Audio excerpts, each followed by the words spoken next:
Hello, everybody. Welcome back once more to Anime Yay or Nay. I'm TheOutbackAl. I'm hot for justice. I'm Mew. And I'm Envy Jitters. And this week, what did we do this week? We watched some more Magia Record, and we watched some Tokyo Meh Mew. Mm-hmm. It was Magia Record 8 and Mew Mew number... 39 through 42. Oh my god, we're so close to the end. We're like 10 episodes from the end. I know. I don't know if that's a groan of I need this to be over, or, oh, it's gonna be over, oh damn. I'm tired. Yeah. Tired of this show. No, Probably I not. love this show. Yeah. So, we just watched Magia Record. Let's talk about Magia Record first. So, what did we learn today? Today, we learned don't answer spam mail, kids! Yes. Apparently, Iroha is new to the internet. Uh-huh. And, so there's more rumors going around and stuff like that. There's apparently from... I'm not sure if it's like a radio station or... Yeah, I think they said it was a combination radio station, TV tower kind of thing that just sends out all of the broadcast waves kind of but thing. Through it, apparently, people have been hearing a girl saying, "Help me, please save me." Also laughing. Well, the rumor doesn't have the laughing, but Iroha has been hearing laughing whenever she tried the same thing. Yeah. Which I want to point out, they called her the, Electric wave. Yes, the electric wave girl. I'm like, why don't you call her the radio girl? It's so much easier. Maybe it's a translation thing, because it might have been like one of those things where it's like the they took a more literal translation for the sub, and we just got that. But I feel like if I were dubbing it, it'd be like, yeah, let's simplify. Because I don't think there was even lip flaps going on at that point, so you could do whatever you want. Yeah. I know you guys were talking a bit about dubs earlier, because this thing got dubbed very recently. Yeah, it did. It got dubbed, and it wasn't... Like, I haven't watched it yet, so I don't know, like, what the voice acting sounds like, but... So nowadays, like, dubbing of anime is happening a lot sooner. Nearly simultaneously. Yeah. Once, like, the first half of the season gets aired, or at least a couple episodes are aired, in Japan, they'll start releasing the dubs out in, like, America. Which is great because the animes are, like, still relevant at that time. True. And also, like, the American audiences are keeping up with the fans in Japan. So that way it's, like, there isn't really so much of a disconnect. And it also, like, it helps, like, the industry and things because relevant merchandise is relevant merchandise. True. I kind of have some opinions myself, but maybe we should go over the rest of the episode before we get into too much on maybe what the dub is doing. I don't know. Has anyone watched the dub yet? No. Okay. All I can say is it's a lot different than how it used to be, considering we used to have to wait years before an anime would get dubbed over here in the States. Yeah. So, that's my piece on that. Onward! And... Upward? I was going to say, but are we going up? I don't know. I don't know. Up to the roof! Yeah. Relevance to this episode! Yeah, Iroha now has She started... transferred schools. Yeah, she's now going to their school. Yep. She is the mysterious transfer student now. Yup. Oh, you thought it'd be someone else? No, it'd be me, bitch. But so she starts school. She's starting school. Felicia's starting a new day job. Uh-huh. It's new beginnings for everyone now. Yeah. Now that we're in the second half of the season.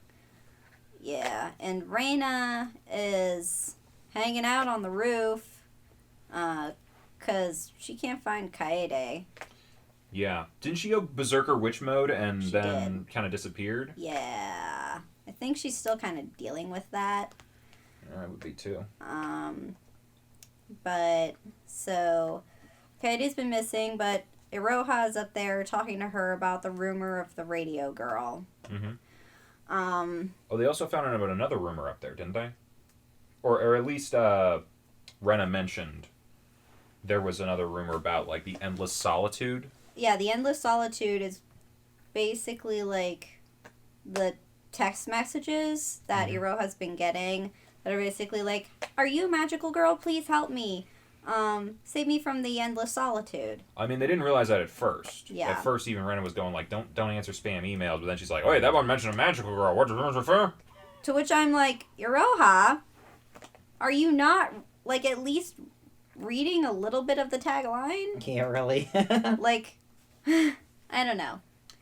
But so I her. mean, to be fair, do you read anything on what you automatically assume to be spam email? I at least read the subject. Okay. And then I I read read the- a little bit more down. If it contains a link, I do not click it. I read the whole thing. Yeah, but you've like fallen for 8 Nigerian prince scams. No. I'm making that up. But In case anyone wants to spam Gav, his email is. well, because the thing is, it's like usually you can tell by the way it's written whether or not it's like fake or spam or whatever. Yeah, like they always have those weird spelling mistakes where it's like, why did you mess that up? Also, weird grammar. They always call me a different name. That's how I know. It's always like, "Dear so-and-so, that's not my name. I've never heard that name before in my life." Okay. Yeah, and the thing is like they want to, like, mine won't address me by my first name. They'll just address me by my email address. So that's also how Depending I on know. what your email address is, it could be very funny. Yeah. Hello, asshat475. So anyway, they're going. Felicia's working at Bon Bonsai, which is the Chinese restaurant that Tsuruno, The most powerful magical girl. yeah, works at. And her. I will always call them that because that is their self-proclaimed title. And you know what? It's going to come back to bite them in the ass. I just know it is. Yeah. And Iroha and Felicia go to, I guess there's like a cemetery thing. Yeah, the radio tower is surrounded by a cemetery or a witch lair. Could be both. Who knows? Yeah. They go there. They try calling. It looks Iroha like the hears. set of what will eventually be a John Woo action set piece. You just need a bunch of doves. Oh, that's what I was thinking too. Yeah, perfect. They go there. They start trying to call. They hear laughing. But apparently Felicia also gets taken to the police station. Oh yeah, she a delinquent. Yeah. She delinquent. She got anger issues. Well, she was being a tsundere I protecting. feel like we know she had anger issues. Yeah. Go ahead with what you were saying. I was just saying, people were making fun of her, spreading rumors on Iroha and Yachigo, and she doesn't like that at all. So it's like, I'm protecting my friends, but it's not like I like you or anything, Baka. I don't know if Yachiro would give a fuck. I mean, she's out of school. Well, what does no, she care but- with a bunch of like 14-year-olds? No, she doesn't care, but like Felicia does. Yeah, so, and then people are, like, starting to talk about Iroha because they know she's, like, friends with Felicia. Yeah. It's giving her a bad rep. Yeah, so, like, they kind of aren't sitting with her during class. Maybe that's better, so that way you don't die in a horrible witch accident. I mean, I guess. But so... God, I'm forgetting at least a good chunk of this, and we just watched it. Well, like every night, Iroha's listening to this like radio show, like as she's going to bed. With or DJ something. Hammer. Yeah, DJ Hammer. All I can think is a hammer don't hurt him. Yeah, let's... And then she eventually goes back to the radio building with the graves, and she follows one of the two twins, I guess, of the Wings of the Magius, and she follows her up the tower, and it's to the roof. to the roof, and it's another labyrinth, and she calls upon a witch, and All hell breaks loose. Yeah. Sort of. Yeah. But that's after she convenes with all the peoples, like Reina and Felicia and Tsuruno and Yachio, about, like, the weird messages and the phone calls, because they all need to know about this stuff. yeah. Mm-hmm. So. And the messages keep saying that Iroha thinks they're spam, or help me, I'm trapped, I'm stuck in here, or something like that, and she... Yeah, it's what the electric wave girl was apparently saying to other people, but didn't say to Iroha is apparently coming through the email. So it's some connection to the radio tower and all that. And she also asks, are you a magical girl? So it's like, how do you know about magical girls? We should mention that the very beginning, we did see the sister in the phone. Yeah. So, might be them, might not, might be just a more elaborate Nigerian prince scheme. And they also did another flashback in the episode to, I think, Iroha's sister Yui in the hospital or something with the two other girls. Did we get names for them yet? I think we did in an earlier episode, but I don't remember. They seem to be very interested in that little... Maybe they're not interested, it just seems to be in the background, that little steamboat train, not a boat, thing. I don't know. It might become relevant. Apparently, the little sister's really good at headshots. She just double smacks them both with teddy bears. Yep. I don't know. Maybe that hospital was a weird breeding ground for superpowered children that were created magically, and I'm just like trying to get some sort of connection to Akira, maybe. All right. Who knows? Mm-hmm. No one knows where any of this is going. No. Unless you played the game, in which case, shut the fuck up. We don't want to know yet. Actually, people have been pretty good about that for the most part, so, Yeah. you know. Thank you. Kudos. Yeah, but then Yachio single-handedly defeats the witch. Like, she just... Well, Iroha becomes trapped. Nami comes in and saves her and just disappears. And then Yachiko comes in and just single-handedly destroys the witch. Like, the others weren't even needed. Yeah, I understand why she was on her own for a while, because she doesn't need jack shit from anybody. Yeah. Just makes you wonder what Mami was doing there. Was she following the same lead as Iroha? It seems like it, to some degree. We know that she's doing her own investigation into this. I think... Though I think it's coming from a different angle because she knows about the QB situation. Mm-hmm. Or incubators, or whatever you want to call them today. QB! I don't know. I think that's about it, though. Well, like, the cliffhanger was, like, Iroha messages who she thinks is a spam call. Who are you? And who are you? What did it say at the end before the cliffhanger? I don't remember. Oh. Do you remember? I don't remember. Do you remember? Nope. No one remembers. We'll find out next week when it actually happens and occurs. Yeah. Do we have anything else to say in regard to this? No. I mean, I kind of was just meh with this episode. It did seem a little, Like, it was trying to get us fill in the gaps somewhere. thing. Like, I kind of noticed that there was the thing on the roof. We were kind of getting a re-exposition dump a little bit. Yeah. And I think that's part of it is because we're at the halfway point, so I feel like some people are getting reintroduced a little bit. Mm-hmm. Like, maybe not everybody from the first audience was, like, on board, and they were like... What? Yeah, we need a bit of a info dump. I don't always like that, especially for, like, such a self-contained series like Madoka's tend to be. Mm-hmm. Because, like, if you're not watching from the beginning, you're probably not just jumping in episode 8. Yeah. But, you know, I don't know how people watch stuff. Because I just know how I watch stuff. Yeah. I'm not even sure, like, what... if Japan even has, like, streaming services for this kind of thing. They have to. Don't they? I mean, it airs on TV, and I know, like, TV stations, but I don't know, like, for anything else. So, any other thoughts? On this, not particularly. I have something to say about dubs, but maybe we could do that whenever we actually get to Tokyo Meh Mew and we have some other things to compare it to. Okay. So, Tokyo Meh Mew, as I was just saying. Moving on! Yeah. What happened this week? Okay, so Some of this felt filler-esque. first episode was episode 39, which is the one about the dreams. Oh, I actually like this one, because this seemed like a legitimately good plan. Yeah. For once. Actually, kind of...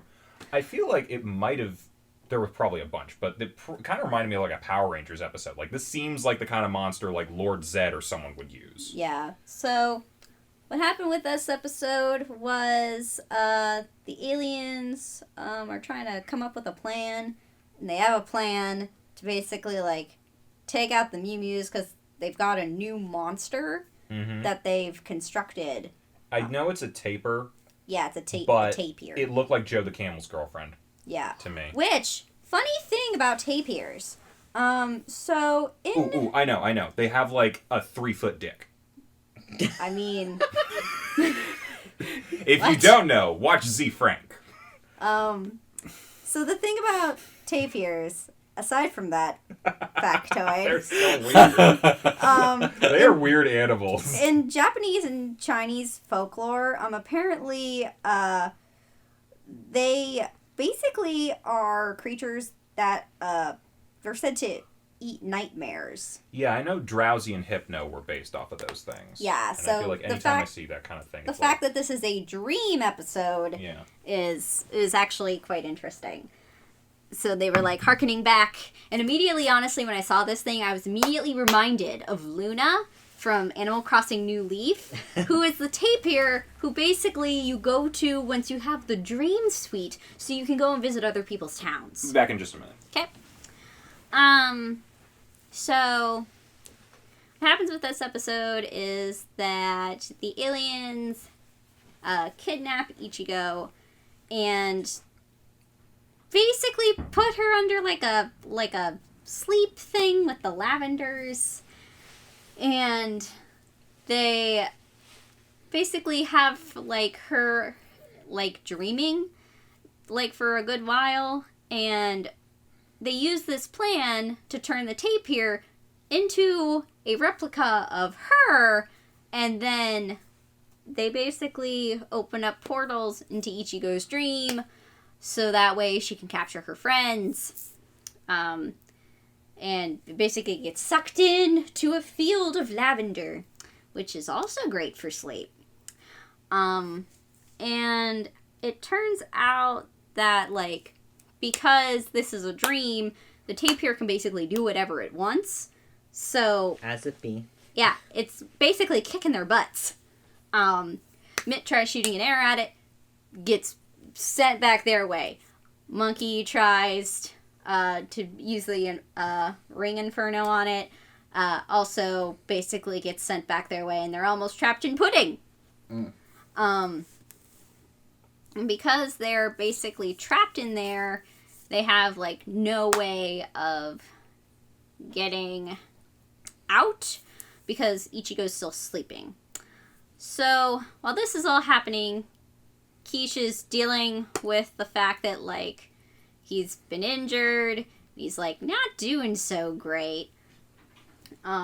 He's like a bloody mess. Even though they took him back home, he's still wandering the streets of Japan. Yeah, he's, I want to say a tough guy, but it just seems kind of stupid to walk around with a big open wound. Yeah. Like, and he's super upset. So he shows up where they're holding Ichigo as she's captured. Basically, like, wakes her up so the girls can get out of the dream. I feel like he just wanted to have her look him in the eye when he tried to kill her. Yeah, that's just dumb. Too. I don't know. I don't understand people. I don't understand villains. He's an emotional mess. Yes. But he also, like, she refuses. He's heartbroken, passes out. His friends have to take him back home. Go home, Dren, you're drunk. They're like, you're not the only people who have people that you care for, is what I forget who says that to who, but I think it was Sardon, yeah. But I could be wrong. No, I do believe it was him. He's like, you're not the only people who have people that you care for too. So that's where that ends. And we start to get a little something of, way, maybe the villains aren't as bad as we thought. Well, no, they're more sympathetic. Like, they're just trying to do good by their people. Mm-hmm. I feel like we should start calling them elves or something. Yeah. Do they have an official name other than Alien? Nope. Okay. I thought they did. They had one in the dub. Okay. The Cineclons. Oh, yeah, that's right. Okay, Cineclons and their creatures were the Predacite, because I remember Predacite being a thing. Yeah, Predacite was for the dub, so was Cineclons. In the original, they're just known as aliens and Chimera Anima. Okay. Moving on from that, we get the Cute Buddy episode! Yeah. Yeah. I was kind of whatever about this. I feel like the whole time I was like, I know where this is going. I know what you're trying to do. It's, Yeah. Okay. Not impressed, Al. Not really. No, he was not impressed. It's just another one of those, two people trapped in a situation and they don't like each other, but they can't fight right now. So it's like, they're going to be friends by the end. Yeah, it's one of those episodes. It's a shippy episode. It is a shippy episode. So Pudding's going to a Street performer fair? it's a street performer performance. But not on a street, which Yes, seems like a it's- weird marketing strategy myself. But Yeah. So she's going to like this big thing in the Tokyo Dome, which is like just a bunch of street performers all performing on stage. Yeah, it sounds weird. It doesn't sound right. Yeah. So what's going on is like there's I guess this giant scorpion kind of thing that's I like was wondering, what was that? Because like at first, when it first popped out, I thought, like a termite or like some sort of ant. But then like it had like a really long tail. And I'm like, is it a... I think it's I a don't know what kind of thing it scorpion. is. I don't know. Scorpions don't have wings, though. And as soon as I said that, I'm like, it's a fucking monster. Of course they're going to add some other stuff to it. Yeah. But this thing is like basically been tunneling underneath the Tokyo Dome. And basically Tart's looking for like the Mew Aqua. And He's also looking to cause some damage, because I Yeah. think this was a testing ground for them, because they were like, hey, if we can use these tunnels to collapse like the integrity of the ground below the dome and collapse it into the earth, maybe we could do that to the whole city. Yep. Of course, I wouldn't tell the Mew Mew that as soon as they got there. That kind of ruined your whole plot. Yep. But she finds him, like, they get stuck in an underground cavern. He can easily teleport away at any point, because he's an alien, and he can do that. Yep. But he refuses to leave, apparently. So, he's just stuck down there with Pudding, basically being like, He you're ain't not stuck so anywhere. bad. He's there by choice. I know. She's like, you're not so bad, we're friends. And he's like, no, we're not. And she gives him a piece of candy. Ooh, piece of candy. I was thinking the same thing. But, so, Yeah, and while everyone else is doing work, they're just hanging out. yeah. And Pudding is slowly, like, Suffocating. yeah, due to lack of oxygen. Mm-hmm. And Tart's completely fine, because he's an alien. They never really went into like their biology in that. If they don't need oxygen in that, what is the problem with their planet then? I think, like, just a bunch of natural disasters was the problem, which is why them polluting the air wasn't a problem for them in episode 12. I just maybe assumed it was like a poison that they were immune to, but humans weren't. I just But- assumed that they didn't require as much oxygen as we do, That's possible too. or they don't require oxygen at all. Possible. I don't know. Hard to say. They're not very clear, and I don't think they. Intended to To be be. fair, it's not. This isn't exactly a show for like scientific adults. This is kind of a No. kids show in a lot of ways. It So I'm sure is. they didn't really go into a whole lot of detail. But like, there's a thing in like I think the next episode that I'm kind of like, this is so much easier than you're making it. But we'll get to that. Yeah. Anyway, what else happens? The dome starts collapsing. Yeah. Dome starts collapsing. The Mew Mew show up and are like trying to Fight some bugs. fight some bugs, like hold up the dome so people can get out. Yeah. Um, But they can't. I want to say this. Because having superpowers, you should be able to do more than this. But I think they brought up, like, we have to hold this up. And Lettuce is like, well, I can like, hold up 200 kilos. I'm like, I'm assuming that's, like, her regular bench kind of thing. I looked that up. That's, like, 120 to 150 pounds. She's like... she can lift 100 kilos. Yeah, 100 kilos. Translated... Oh, no, wait, that's like 220 pounds. Oof. Her... I think that might be her by herself. That's like a 90-pound Japanese schoolgirl can, like, lift twice her weight and then some. Maybe. Because if it was her superpowers making it she could carry 100 kilos, it'd be like, okay, that's weak sauce for a superhero. So I have to assume that's just her. So points to Lettuce. She's got the gains for days. Oh my god. She should be, like, hulking out of that thing. Yeah. But, so, she's, like, they're all supporting the thing. Eventually, Tart has a change of heart as Pudding is slowly suffocating and just starts planting trees with the jellyfish. Yeah. Because we know he's a tree master. Yeah. So, And he's like, I'm going to completely stop my plan. That was working. mm-hmm. Just so I can save this little nutball. Who I definitely don't like or anything. Baka. So the trees grow and they're like supporting the dome.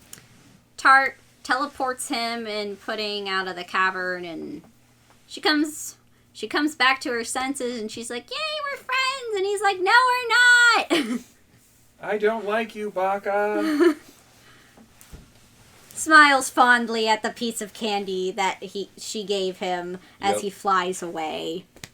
Roll silly credits. Yes.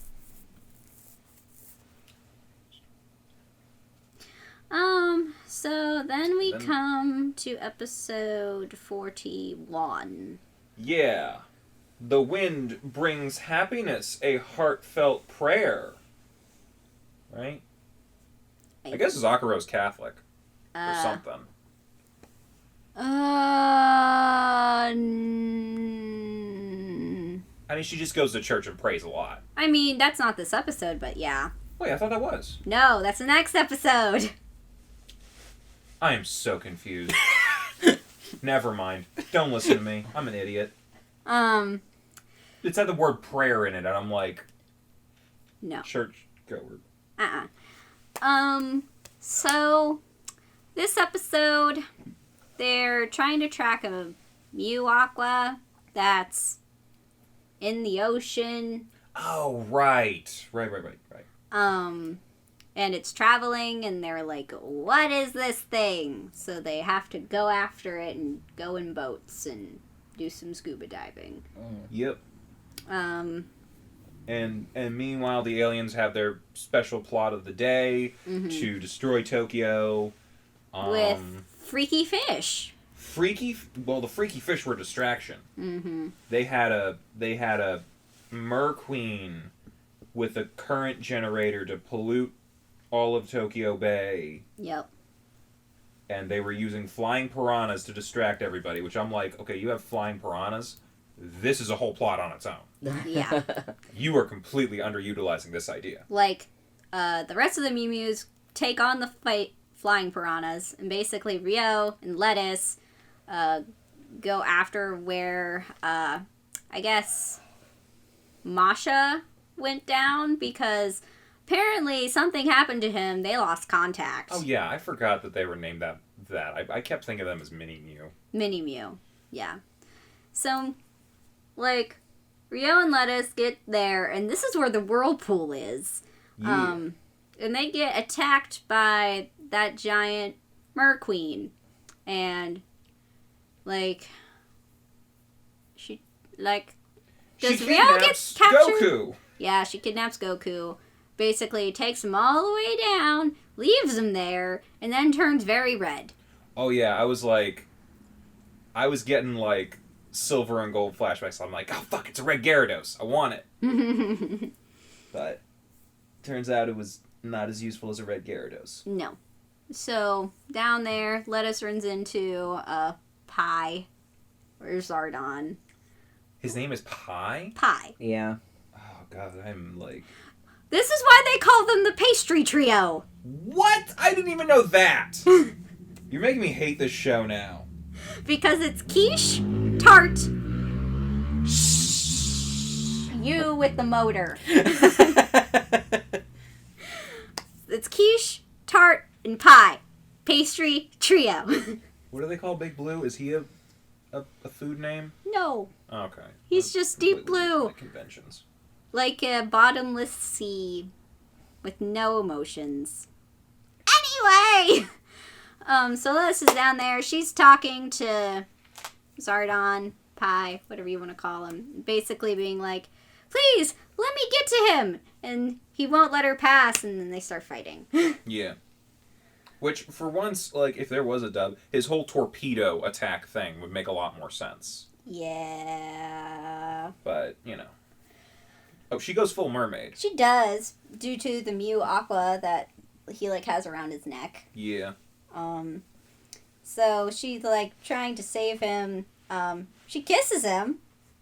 Rio, not Zardon. I think that was to give him oxygen. Yes. Yeah. And then she, like, swims them to the surface. And she has her Free Willy Little Mermaid moment. Yes.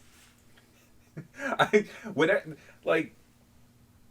was in the middle of the fight, right? They were fighting the big monster. I think so, yeah. We should mention that the other Mew Mews eventually got there because they were Yeah. fighting off the fish and, like, kind of distracted the fish that were supposed to distract them. Yeah. And then they're like... And Zakuro destroys the generator once they get to the whirlpool. Yeah, because Sakura's the best magical girl. Mm-hmm. But I like that they had to stop the fish by encasing them all in a ton of pudding and then blowing them up. Yep. I've never made a pudding that big.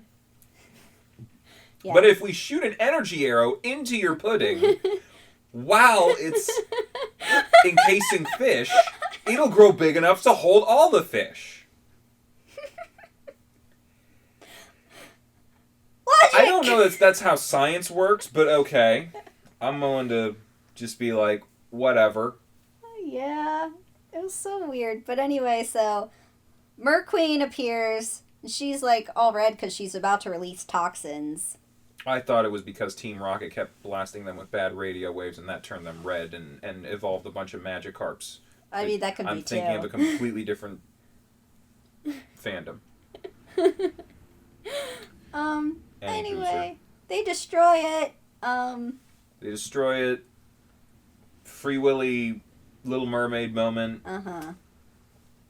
I really wish there would have been like more of a splat whenever they came back down because it's like, and they just fall back in the ocean because like, yeah, lettuce can't fly. Well, no, and it was just even more funny that, like, it was just a straight shot for animation that I was like, they should have done something different with that. There's a couple, like, especially in the dream sequence one, there's like a bunch of, like, you could tell they ran out of budget on this today. Yeah. Because, like, they kept using, like, stock images that were just kind of, like, moving over a weird background kind of stuff, where I'm like, I could easily do that, like, in 10 minutes with just Photoshop.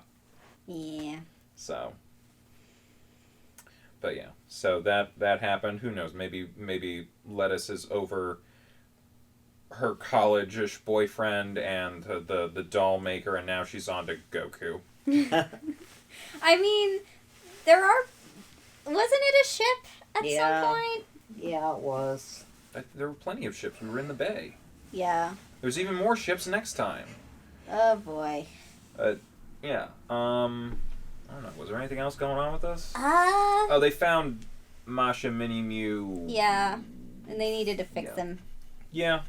I mean, yeah. Someone in the comments was like, that thing is a lot more useful in the manga and like in the sub as opposed to the dub. Apparently the dub really shafted that guy. Oh, yeah. Like, so much. Like, he is a real helpful little computer. And he, there like, was, gathers a whole, all kinds of information. And yet there was a whole episode where I'm just like, what's the point of this thing? Yeah, no, like, the thing... You remember when he got kidnapped all the way back in Yeah, and that's season pretty 1? much where I brought up, who cares? Well, it's just the thing, like, they didn't include it in the dub. Like, he, like, while they had him plugged in and were torturing him, he was gathering data. Well, yeah, we found out that later, which is where I was like, yeah, okay, he's useful today. Yep. But, like, apparently he's also, like, their Pokedex and a whole bunch of other stuff. Oh, yeah. And, like, a cell phone. Yep. But, yeah, why wouldn't you include a little bit of that in the dub? In the manga, he's also a weapon. How? You know that staff? That pretty freaking pink staff? The one that they can't use anymore because they're out of Blue Aqua? Yeah, that's him. He turns into it. Weird. Yeah. decisions you make in adaptation. It's a strange process to think what people decide. Here's what I'm gonna cut. Here's what I'm gonna keep. I think they just needed to add in like an ancient artifact because they were already going with like the ancient things with the aliens too. Was that the way in the manga too? Yeah, like the aliens were here like hundreds of thousands of years ago. Well, then who cares? Just keep it the way it was. They didn't need it in the manga. Why do you need it here? I don't know. I don't know. Anyway, Nothing aside makes from sense. that, any other notable things that happened other than scuba diving? And they were like, "Hey, we need to protect the ocean." I'm like, "Oh, great! The 15-second environmentalist message today." No, All right. that's it. Number 42. Yes, number 42. This is the one that I thought we were talking about because it also has something to do a little bit with the harbor. So Wolf, in recognition of the fact that they're the best, is getting offered a starring role in a movie in Hollywood. So they got to move to LA for a while. They actually got to move back to America. Back to America. Yep. I forgot that they were from there at one point. Mm-hmm. But are they from Japan or America? I believe They're Japanese. Okay. they're Japanese, but I believed they lived over in America. So. Okay. So yeah, that's going on, and they're preying on it. Yep. They gotta Asking to like be shown a sign to make the right decision. and we'll see if there's a sign coming up. So, meanwhile, Radar, the Radar group of, okay, I don't know that I want to call them scientists anymore, because they're really just idiots. Elliot and Wesley, and whatever their Japanese names are. I've gone into it enough about them, but they're also terrible investigators, and I don't think they know how to read radar very well, because they're like, there was a Mew Aqua thing that showed up. Mm-hmm. We've seen their radar things before. It blips and whatnot, but there was one that was moving. Yep. And I looked at it, and they're like, whoa, what is it? Is it a plane? And he was like, no, it's not moving fast enough to be a plane. I was seeing that blip on the radar. I'm like, that thing is moving really fast over this giant area that you guys are covering. That feels like a plane. And he's like, oh, it's so slow. Maybe it's a boat. I'm like, no, it's not. It's a fucking bird. Well, we'll get to that. A bird wouldn't move that fast either. Yeah, I know. Maybe it was like a closer snapshot than I was thinking of, but it looked like it was like over the entire town, just like vroom. Anyway, they have an issue because they're like, oh, well, Blue Aqua can be Mew Aqua, whatever it is. This magic power source can be anything. We think it might be in a shipping container, but there's so many boats in the bay. We have no idea what it might be. I'm like, you could. And here's where I brought up before, like, there was something where, like, there's an easy way to narrow this down. You have the exact time that it came in. There's only a limited number of ships that can come into a bay at a particular time. You also have the exact direction that it came from, which lowers it even further. You can probably narrow this down to maybe 2-3 ships, if it is a ship. And here's another thing. If they get there and it's still moving, look for whatever's moving.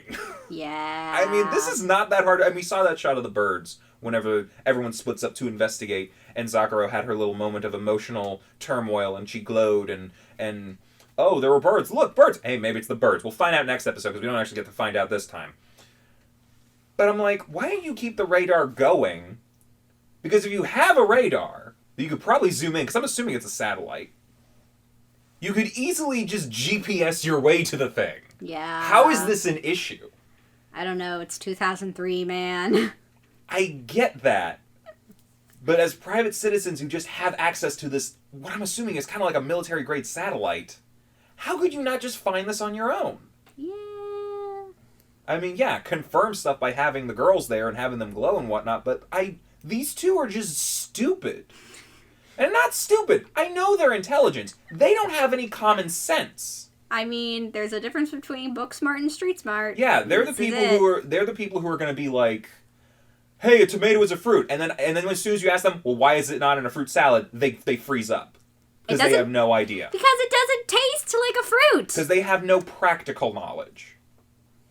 They don't know how to apply what they know to any useful endeavor. Like, it doesn't taste sweet. It doesn't go. Yeah, which is probably also why they didn't, like, well, I guess Elliot tried to infuse himself with animal DNA, but that's another stupid thing that he did. Yeah. Human testing, when it's not legal.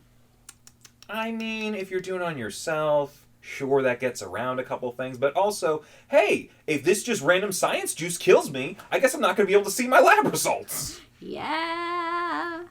These two are bafflingly stupid. Yeah.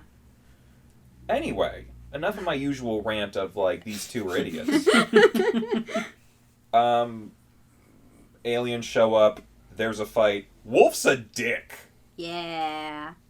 She's, like, not all too happy about people's reactions to her getting a role in Hollywood and the fact that she might be leaving. Yeah, because everyone was like, oh no, please stay. And Mint was like, oh no, I'll go with you. And she's like, what the fuck, people? She's like, why? Why are you like this? No. They care about you? Yeah. And then she's like, I'm not going to fight today. You guys do your own thing. I'm just going to kind of watch. Yeah. Real dick move. I'd be like, yeah, fuck you. Go to America. Yeah. You're not going to help us out. Yeah. I'm really honestly wondering, like... I don't know what the motivation there was. I mean, I think it's to see how they can handle themselves without her. I get that. Still, what an asshole. Yeah, no, I know. I'm not saying it was right. Hey, I'm my just friend's saying about to that's die in front of logic. me. Let's see if they can get out of it by themselves. Yeah. Like, you're a bad friend. Mm-hmm. You're a really bad friend. No one ever said anybody was nice. I don't know. But yeah, everyone's giving her the benefit of the doubt after that, where they're just like, "Oh, I'm sure they had their reasons." Yeah. And fuck your reasons, man. Mitch should be like, "I was about to die, and you didn't do shit." I would think that would completely change her view of her idol. Yeah, To be like, honest. you know what? Eat a dick. But, so, she gives them a letter, and basically it's like, hey guys, I'm leaving. In 2 lies. That's pretty much just it. Yeah. It's like, it was fun. Bye.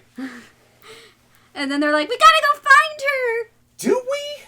Granted, she is the most powerful magical girl, but like, maybe if you guys just practiced a little more and got a little better at your jobs, she wouldn't have to carry the team. Yeah. I mean, you guys can handle yourselves. Yeah. So they're trying to find her. They don't know where to look. So they're like, Mint! Where do you think she'd be? She's like, church! Yep. We gotta go to church. Which I guess they have been there before a couple times. That's actually the church from episode 10. Yeah. Where Jen showed up with all the crows. Yeah. They just keep having, and we end on the cliffhanger of literally the exact same scene the other cliffhanger kind of was on, of like, oh, they're joining the aliens. Yeah. I wonder how this will be resolved in the next episode. I didn't like this episode. No, I imagine not. Yeah, it's... Like, it's a wolf-centric episode, but it's not a good wolf-centric episode. Yeah, I was fine with the one with the little girl. This is just kind of like... Wow. Wolf's a shit. Yep. I'm usually like, Wolf is the shit. Now they're just a shit.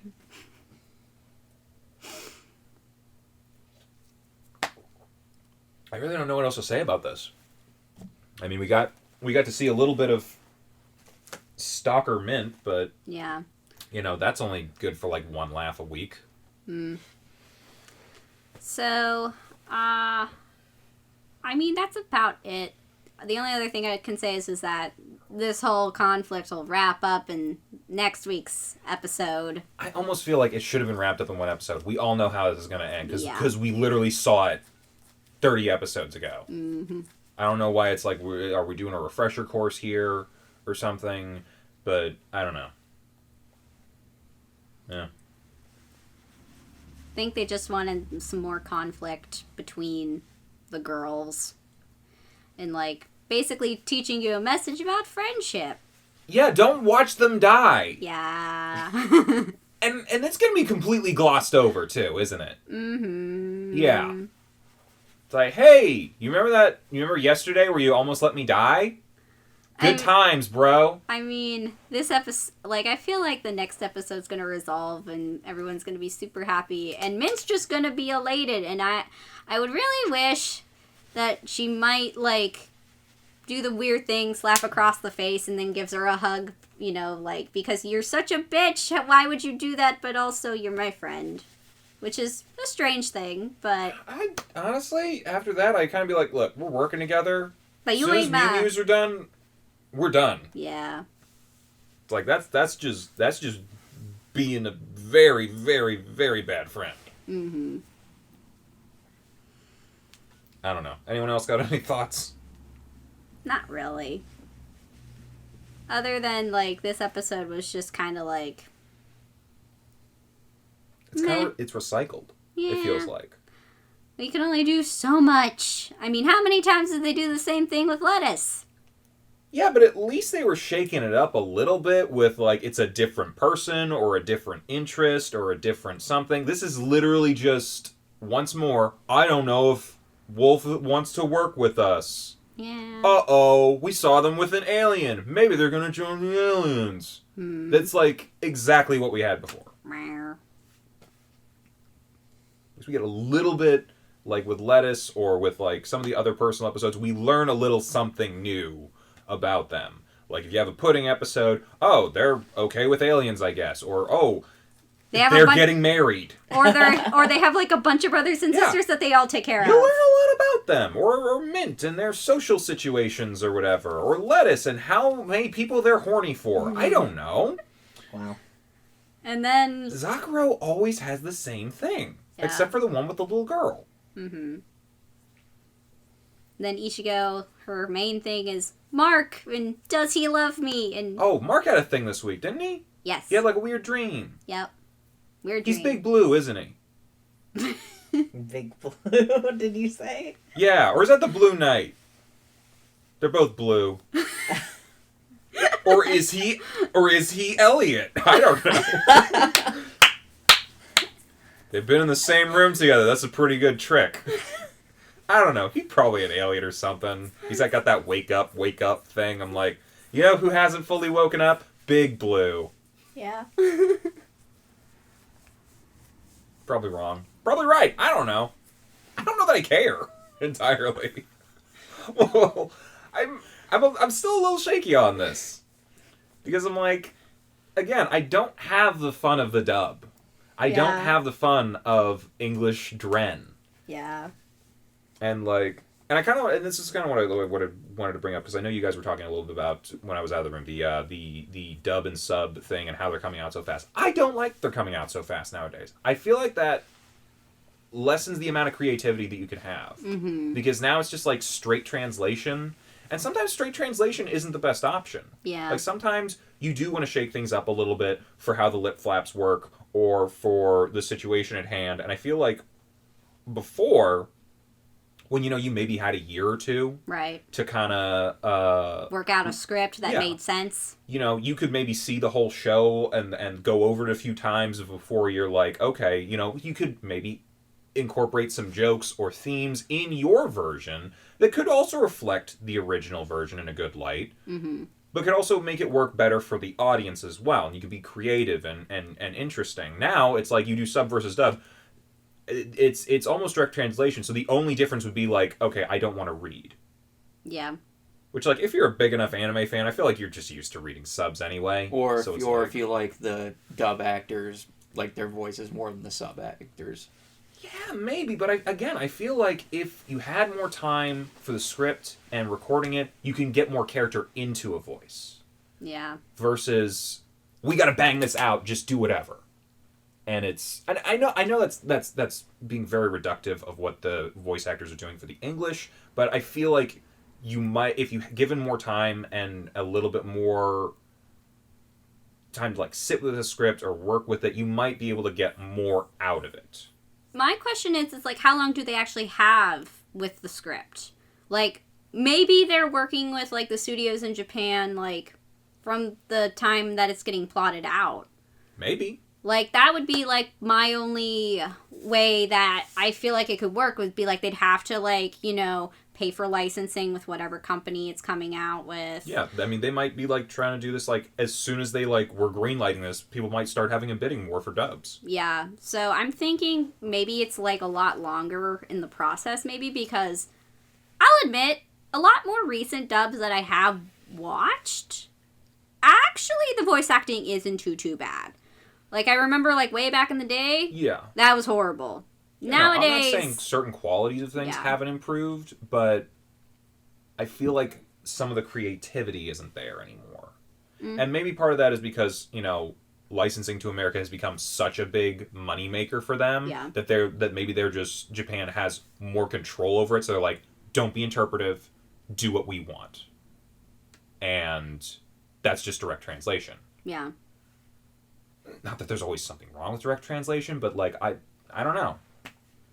I'm not going to go out and be like, 4Kids is the greatest dubbing company of all time, but come on, they're entertaining. I will say that with a couple things, like, sometimes, like, things, like, are mentioned in one way in the sub, and then something happens in translation with the dub, and, like, certain information isn't, like, given to us until much, much later, so it doesn't make sense for the overall plot. Yeah. When they're talking to us. So I feel like, and this was when anime was being dubbed a couple years from when it was actually coming out in Japan. Yeah. So it really just all depends. Yeah, but, like, I feel like at the same time, when you do direct translations, you have, like, certain phrases, because certain phrases just don't translate to English. Yeah. Like, there's a phrase that will turn out to be, like, one word, but it's an entire sentence in English. Or you'll have something that just doesn't quite comply. Like I don't know. Steins Gate joke that in that one episode where, like, they were, like, Okabe was trying to speak English to the one guy. Okay, there was no way to turn English into whatever else. Yeah. That was kind of funny in a really cringy way, but I think it was supposed to be. Yeah. Because I think the original joke was also cringy. It is better in the Japanese for that one. Mm-hmm. But I was actually thinking, I don't know how familiar some of you are with the Fate franchise. Not at all. There's a bunch of lines that you know. Right? People die when they are killed. People die when they are killed, or, the archer class is full of archers. I wouldn't have believed that. It's like, it's just certain things like, certain puns. It's not even that they're puns. They're said in serious situations. Like, the people die when they're killed. Yeah. I think maybe that's translated from a phrase that might have more meaning, but there was no way to say it other than literally being like, people die when they are killed. Now, was that the sub? I thought that was like the... Was that the dub or was that the official sub when it brought over I really forget. Because I think that was that might have been both, but I think... But again, in either case, if it was said in English and in the sub, you can't really work with anything other than what's being said in Japanese. Yeah. With the English dub, you could have said something else that doesn't sound stupid. Yeah. Or just say it very sarcastically. I don't know. I don't know. I'm not entirely sure what the archer class is full of is actually full of archers line really meant. The archer class is actually full of archers. Who'd have guessed? Well, but she didn't seem sarcastic. Well, no, because she was like, wow. She was like actually praising his abilities. Well, it was basically like one of the introduction episodes because it was Unlimited Blade Works, and yes. It was basically Rin basically shouting it out to the audience. Hey, you get that now? Good. But do we need that? No, well, I don't know who went into Unlimited Blade Works not knowing a little bit about Fate. Basically, you could watch Unlimited Blade Works if you watched Fate Zero, because you don't really need to watch the original. I love Fate Zero. Yeah.